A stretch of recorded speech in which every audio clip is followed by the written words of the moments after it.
নমস্কার বন্ধুরা, আমার সকল বন্ধুদেরকে জানাই শুভ সকাল। তোমাদের গৃহবধূ আবারও একটি ছোট্ট ভিডিও নিয়ে আজ আবারও হাজির হলো।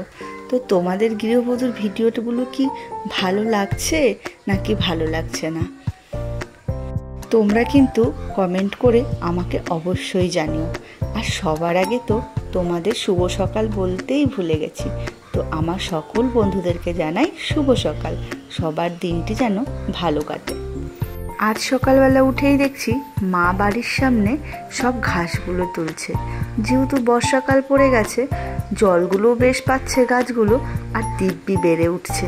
তো বাড়ির সামনে তো একটু পরিষ্কার পরিচ্ছন্ন রাখতে হয়, তার মধ্যে যা স্লিপ হয়েছে আমার পক্ষে তো বাইরে বেরোনো সম্ভব হচ্ছে না। তাই মা আজ সকালে উঠেই সব ঘাস ফাস পরিষ্কার করেছে, ব্লিচিং পাউডার ছিটিয়েছে। মায়েদের এক ভারী চিন্তা, তাই না, তাদের সন্তানকে নিয়ে। মায়ের হচ্ছে যদি আমি পড়ে যাই বাইরে বেরোতে গিয়ে, তার জন্য মা আজ এই কাজটাই সেরে ফেললো। এদিকে আমি সকাল সকালে একটু চা রুটি খেয়ে আমার কাজ আমি সেরে ফেলছি। আজ সকালে বাবার জন্য একটু ভাজা করব আর রুটি করব। আর আমি তো চা দিয়ে খেয়েই নিয়েছি রুটি, আর মাও খেয়ে নিয়েছে। তো বাবার জন্য এদিকে ভাজা বসিয়ে দিয়েছি, আর বাবা গেছে বাজারে। দেখা যাক বাবা আজ বাজার থেকে কি নিয়ে আসে।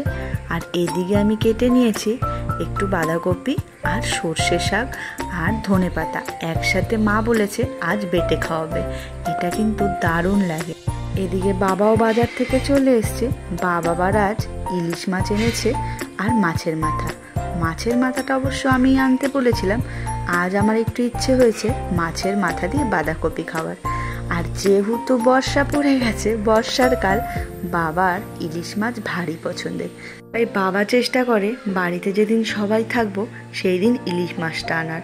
আর আমরা সেরকম একটা মুরগির মাংস পছন্দ করি না, তাই এই মাছটা যেহেতু সবাই পছন্দ করি, তো বাবা বাজারে গেলেই, বর্ষাকাল মানেই বাবার বাজারে থাকবে ইলিশ মাছ।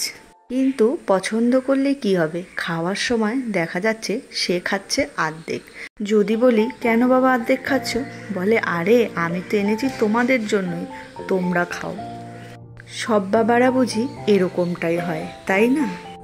আজ আবার সন্ধ্যাবেলায় আমার দিদাকে ডেকে নিয়েছি মনসা পুজোর পাঁচালি পাঠ করার জন্য আমাদের বাড়িতে।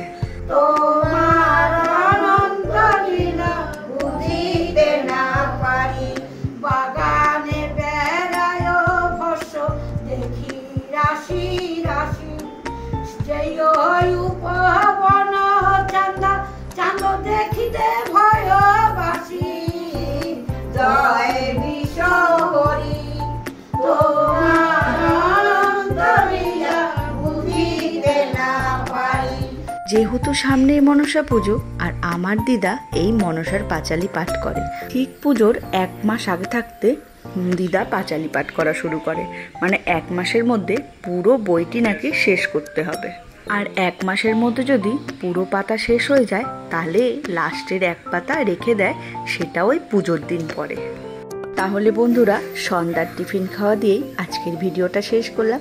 তোমাদের যদি আমাকে ভালো লেগে থাকে তাহলে অবশ্যই একটা লাইক করে আমার পাশে থেকো। Bye bye.